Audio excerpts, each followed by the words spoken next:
আসসালামু আলাইকুম বন্ধুরা, সবাই কেমন আছো? আশা করি সবাই ভালো আছো এবং সুস্থ আছো। আলহামদুলিল্লাহ, আমি অনেক ভালো আছি। নতুন দিনে নতুন আরেকটা ব্লগ ভিডিও নিয়ে আমি তোমাদের মাঝে হাজির হলাম আফরোজা খান চট্টগ্রাম থেকে। আজকের ভিডিওটি করেছি বৃহস্পতিবারের রাত্রে। তো বৃহস্পতিবারের রাত্রে আমি কিছুটা কাজ গুছিয়ে রাখবো শুক্রবারের জন্য। তো এখানে কিছু বাজার নিয়ে আসলো ওরা বই এক্ষুনি স্টেশন থেকে। আমরা, পেঁয়াজ, গোলাপ জল আর শসা। আমড়াগুলো কিন্তু বেশ বড় বড় ছিল আর অনেক সুন্দর লাগতেছিল দেখতে, একদম বাতি বাতি। তো এইখানে পেঁয়াজ নিয়ে আসছে, গোলাপ জল নিয়ে আসছে, কালকে বিরিয়ানি খাওয়া হবে তার জন্যই। আর পেঁয়াজ এখানে 1 কেজি আনা হয়েছে। এখন নাকি পেঁয়াজের প্রচুর দাম বেড়ে গিয়েছে, 100 টাকা কেজি পেঁয়াজ। তো অল্প করে এনেছে, বলে যে বেশি করে আনলে বেশি খাবা আর অল্প করে আনলে অল্প অল্প দিয়ে তারপর খাবা। আসলে পেঁয়াজ তেল এটা আমার প্রচুর পরিমাণে খরচ হয়। আমি কিন্তু তেল আর পেঁয়াজটা অনেক বেশি তরকারির মধ্যে ব্যবহার করি, কারণ হিসাব ছাড়া মানে অনেক বেশি ব্যবহার করা হয়ে যায়। কারণ তেল আর পেঁয়াজটা বেশি না দিলে মনে হয় যে কোনো কিছুই মজা হবে না। তো পেঁয়াজটাকে আমি গুছিয়ে রেখে দিলাম। এইখানে কিছু গরুর মাংস বের করে নিয়েছি ফ্রিজ থেকে। কালকে যেহেতু বিরিয়ানি রান্না করা হবে, তো আজকে ভাবতেছি গরুর মাংসটা রান্না করে রাখি। কারণ শুক্রবার তো ছুটির দিন, বাচ্চাদের স্কুল বন্ধ। তো ঘুম আসলে আর খবর থাকবে না, কারণ অ্যালার্মও দেওয়া হবে না। কালকে একটু শান্তি করে ঘুম যাব। আসলে শুক্রবার আর শনিবারটা একটু শান্তি করে বেশি সময় নিয়ে ঘুম যায়, তার জন্যই আর কি সহজে আর কি ঘুম থেকে সকাল সকাল ভোরে ভোরে উঠবো না। ফজরের নামাজ পড়ে ঘুমালে তারপর দেখা যায় যে যখন প্রায় ঘুম থেকে উঠতে উঠতে 10:30 কি 11টা বেজে যাবে। তো আজকে যদি মাংসটা রান্না করে রাখি তাহলে কিন্তু কালকে আর তাড়াহুড়া হবে না। কারণ দেখা যায় যে আমি শুক্রবারে রান্না করতে গেলে অনেক বেশি দেরি হয়ে যায়। ওরা মসজিদ থেকে চলে আসার পরও আমার রান্না শেষ হয় না। তার জন্যই একটু একটু করে গুছিয়ে রাখি কাজটা, কালকে একটু সুবিধা হবে। তো এইখানে বিরিয়ানি রান্না করার জন্য আমি মাংসটাকে একদম ছোট ছোট পিস করে কেটে নিচ্ছি। ছোট ছোট পিস করে বিরিয়ানি রান্না করলে মাংসের ভিতরে ভালোভাবে মশলা ঢুকে আর বিরিয়ানিটা খেতেও ভালো লাগে। আপনি যদি বড় বড় করে মাংস দেন ওইটার ভিতরে মশলাও ঢুকবে না। আবার আপনি যখন ভাতগুলো খাবেন মাংসটা ছিঁড়ে ছিঁড়ে নিয়ে খেতে হবে। আর আপনি যদি ছোট ছোট করে দেন প্রত্যেকটা গ্রাসের মধ্যে আপনি সুন্দরভাবে মাংসটাকে নিয়ে তারপর খেতে পারবেন। তো এইরকম আমি যখন বিরিয়ানি রান্না করি ওই মাংসটাকে একদম ছোট ছোট পিস করে দেওয়ার চেষ্টা করি। কাচ্চি বিরিয়ানি রান্না করলে তো বড় বড় করে দিতে হয়। তো এমনি নর্মাল যে বিরিয়ানিটা রান্না করিস ওইটার মধ্যে আমি ছোট ছোট মাংস পিস করে দিই আর কি। তো কালকে রান্না করব আখনি বিরিয়ানি, চট্টগ্রামের যে জনপ্রিয় একটি খাবার আখনি বিরিয়ানি। তো এই আখনি বিরিয়ানিটাই রান্না করব সেদ্ধ চাল দিয়ে। তো মূলত এই আখনি বিরিয়ানিটা কিন্তু সেদ্ধ চাল দিয়েই বানানো হয়। তো আমার চালটা কিন্তু হাফ বয়েল নাজির শাল যে চালটা আছে ওইটা দিয়ে রান্না করব। ওই চালটা দিয়ে রান্না করলেও কিন্তু অনেক বেশি ভালো লাগে। একদম পোলাওয়ের চাল নাকি ভাতের চাল এটা বোঝাই যায় না। তাই তো সুন্দরভাবে ছোট ছোট পিস করে মাংসটাকে বসে বসে কেটে নিচ্ছি হাড় চর্বি সহ। তো এখানে কিছু মশলা নিয়েছি, বিরিয়ানির যাবতীয় সব মশলাগুলো এখানে আমি ধুয়ে পানিতে ভিজিয়ে রেখেছিলাম। তো জিরা দিয়েছি এখানে, তারপর এলাচ, বাদামটা আমি খোসা সহই দিয়েছি, ভিজিয়ে রেখেছি, এর জন্য এর পানিটা এরকম কালার হয়ে এসেছে। আমি কিন্তু ধুয়ে ভিজাতে দিয়েছি তারপরেও কালারটা এরকম হয়ে গেছে, মানে জিরা বাদাম এগুলা থেকে মনে হয় কষ বেরিয়েছে এর জন্য। তো এই তো সব কিছু রেডি করে নিয়েছি, মাংস ধুয়ে পেঁয়াজ কেটে সব কিছু রেডি করে নিয়েছি। এখন শুধু মাংসটা রান্না করে নিব। তো এইখানে বেশ খানিকটা পরিমাণ সয়াবিন তেল দিয়ে 1 কাপ পেঁয়াজ কুচি, তারপর যে আস্ত মশলাটা আছে গরম মশলা ওইটা দিয়ে দিয়েছি, তারপর স্বাদ মতো লবণ দিয়ে পেঁয়াজটাকে বেশ সুন্দরভাবে ভেজে নিয়েছি। তো একদম সুন্দরভাবে ভালোভাবে ভেজে নেওয়ার পর এখানে আদা আর রসুন বাটা দিয়ে দিচ্ছি, প্রায় 3 টেবিল চামচ আদা আর রসুন বাটা একসাথেই বেটে নিয়েছি আর কি। তো এখন দিয়ে দিব যে মশলাটা আমি এখানে রেডি করেছি ওইটা। এইখানে আছে কাজু বাদাম, পেস্তা বাদাম আর চীনা বাদাম অল্প অল্প করে দিয়েছি। আর আছে নারিকেল বাটা, সাদা সরিষা, কালো সরিষা 2টা 1 চা চামচ দিয়েছি। আর দিয়েছি যে বিরিয়ানির যে গরম মশলাগুলো হয় ওইগুলো। তো এই তো সুন্দরভাবে সবগুলো মশলা দিয়ে অনেকক্ষণ সময় নিয়ে আমি ভেজে নিয়েছি। এই তো মশলা কষানো হয়ে গেছে, এখন ধুয়ে রাখা মাংসটা দিয়ে দিব। তো মশলাটাকে কিন্তু খুব সময় নিয়ে আমি ভেজে নিয়েছি, কারণ এইখানে কাঁচা বাদাম দেওয়া হয়েছে। বাদামটা যদি ভালোভাবে না ভেজে নিই তাহলে কিন্তু বাদামের যে কাঁচা গন্ধটা ওইটা চলে আসবে। তো আমি কিন্তু কষানোর সময় টক দইও দিয়েছি এইখানে, কিন্তু আমার ভিডিওটা স্কিপ হয়ে গেছে, ডিলিট হয়ে গেছে মোবাইল থেকে, এর জন্যই দিতে পারিনি। কারণ বাচ্চারা মোবাইল নিয়ে তো অনেক সময় মোবাইল দেখে, তো তখন আর কি ডিলিট করে দিয়েছে আমার ছেলে মনে হয়। তো ওই তো মাংসটাকে চুলাতে বসিয়ে দিয়ে তারপরে এখানে কিছু মটর ভিজিয়ে নিচ্ছি। মটরটাকে সারা রাত ভিজিয়ে রাখবো কালকে বিরিয়ানিতে দেওয়ার জন্য।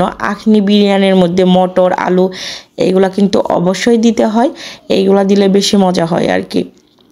তো এই তো এখন নিয়ে নিয়েছি আমার পরিমাণ মতো, তারপর পানি দিয়ে ভিজিয়ে রাখবো।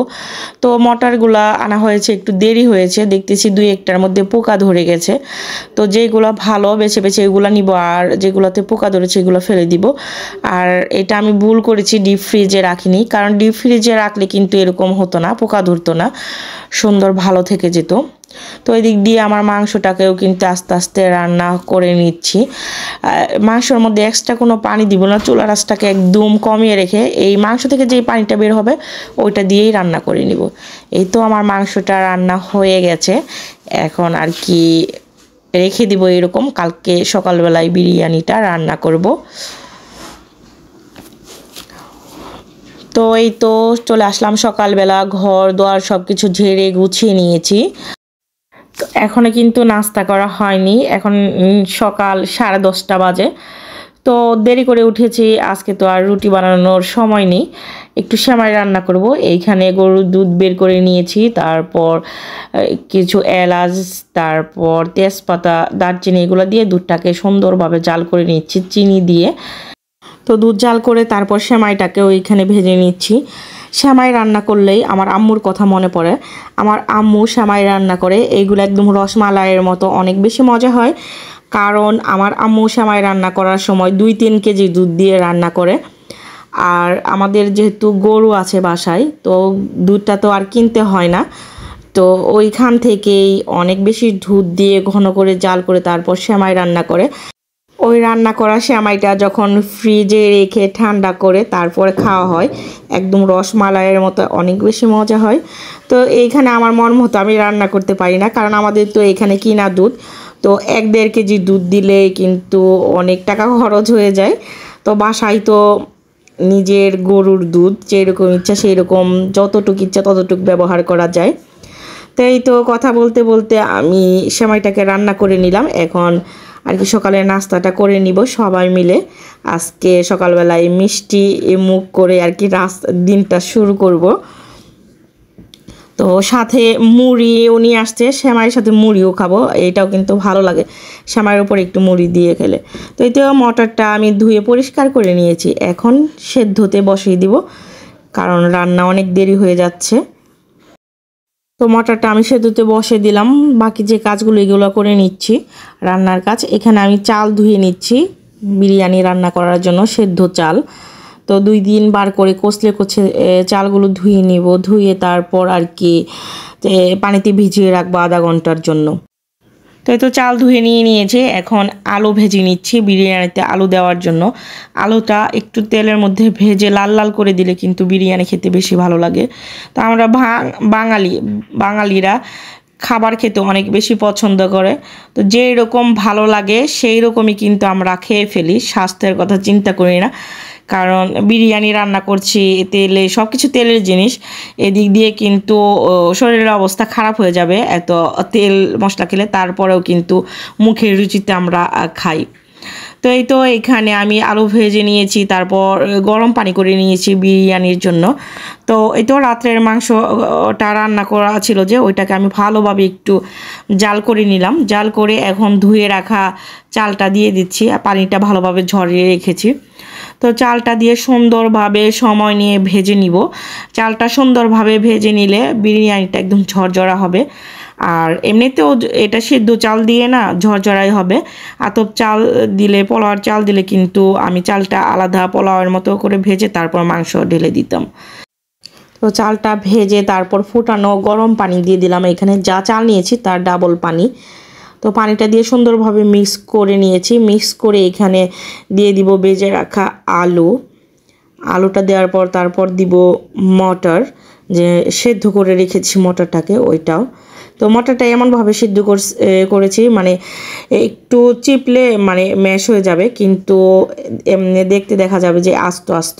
এটা কিন্তু গলে ফেলা যাবে না, চটপটি যেরকম বানাই ওরকম একটু শক্ত শক্ত থাকতে দিয়ে দিব। আর বাকি যে সেদ্ধটা হওয়া বাকি আছে এটাই পানির সাথে ফুটে বিরিয়ানির সাথে আর কি সেদ্ধ হয়ে যাবে। তো এই তো সব কিছু দিয়ে সুন্দরভাবে ঢেকে দিয়ে দিলাম। তো এই তো আমার বিরিয়ানি রান্না প্রায় রেডি। এখন একটু ঘি দিয়ে দিব, ঘি দিয়ে সুন্দরভাবে মিক্স করে তারপর আর কি রান্না শেষ। আমার আজকের জন্য রান্না শেষ, 2 বেলার জন্য রান্না করে ফেলেছি। আর আমার রাত্রেও কোনো চিন্তা নেই, 2 বেলাতেই কিন্তু আমরা এই বিরিয়ানিটা খাবো। তো ঘিটে দিয়ে একটু দমে রেখে দিলাম। তো এতক্ষণ পর্যন্ত যারা যারা আমার ভিডিওটি দেখছেন প্লিজ ভিডিওটিতে একটা লাইক দিয়ে দিবেন আর আমার চ্যানেলটা সাবস্ক্রাইব করে দিয়ে আমার পাশেই থাকবেন। তো এই তো ঘিটা দেওয়ার পর আমি 10 মিনিট দমে রেখে দিয়েছিলাম। 10 মিনিট পর আমি উল্টে পাল্টে সুন্দরভাবে মিক্স করে নিচ্ছি। এই তো আমার বিরিয়ানি রান্না এখন কমপ্লিট। এখন দুপুরের খাবার খেয়ে নেব। অলরেডি ওরা বউ মসজিদ থেকে চলে এসেছে। তো মাশাআল্লাহ অনেক সুন্দর হয়েছে রান্নাটা। তো এই তো বিরিয়ানি খাওয়া দাওয়া করে এইখানে কিছু প্লেট আদুয়া হয়ে গেছে, তো এইটা আমি ধুয়ে নিচ্ছি। তো ধুয়ে তারপর আর কি নিচে রেস্ট করার জন্য যাব। তো এইখানে জালিটা একদমই ছোট হয়ে গেছে, এইটা নিচে আনা আছে, সুকেজের মধ্যে রাখা আছে, কিন্তু এইখানে আসলে এটা মনে পড়ে যখন হাঁড়ি পাতিল মাজি তখন, কিন্তু নিচে থেকে আসার সময় একদমই মনে থাকে না যে এটা লাগবেও পরে। যখন আর কি কাজ করতে আসি তখনই মনে হয় যে কেন কিরে এটা তো আমি নিয়ে আসিনি নিচে থেকে। তো এরকমই 2 জায়গায় জিনিস থাকলে এরকমই টানাটানি বা কোন জায়গায় কখন রাখি এইটা মানে মনেই থাকে না। তো নিচে থেকে আর কি উপরে নিয়ে আসতে হবে। এটা একদমই ছোট হয়ে গেছে, হাঁড়ি পাতিল মাজা একদমই সুবিধা পাচ্ছি না। তো এই তো প্লেটগুলা সবগুলো ধুয়ে নিচ্ছি। আর এগুলো যদি জমে রাখতাম তাহলে বিকেলবেলা আরও কিছু জমে অনেকগুলো হাঁড়ি পাতিল হয়ে যেত আর সময়ও বেশি লাগতো। আমি চেষ্টা করি যে যখন কাটটা তখনই সাথে সাথে ধুয়ে ফেলার জন্য, সেটা একটা চামচ হোক, একটা গ্লাস হোক বা একটা প্লেট হোক, সাথে সাথে ধুয়ে ফেললে কিন্তু আর ঝামেলা হয় না, জমেও থাকে না, কাজগুলো করে ফেলি। আর আমাদের তো হেল্পিং হ্যান্ড নেই যে করে দিবে, ওদের জন্য জমিয়ে রেখে দিব। যেহেতু কাজগুলো আমারই করতে হবে তো জমিয়ে রেখে লাভ কি, আমি একটা হলে একটাই দিয়ে ফেলি, আমার কষ্ট কম হবে, দাঁড়িয়ে থাকতে হবে না অতগুলো হাঁড়ি পাতিল মাজতে। তো সাথে সাথে যেটা হবে সেইটাই সুন্দরভাবে ধুয়ে তারপর গুছিয়ে রাখি। তো এই তো খাবার দাবার শেষ করে এখানে জানলাগুলো বন্ধ করে নিচে চলে যাব। জানলাগুলো বন্ধ না করলে এখানে বিড়াল ঢুকে যাবে, বিড়াল ঢুকে সব কিছু এলোমেলো করে দিবে, আর বিড়াল ঢুকলে আমার ঘরে একদমই ভালো লাগে না। আজকের ভিডিওটা এই পর্যন্তই। সবাই ভালো থাকবেন, সুস্থ থাকবেন।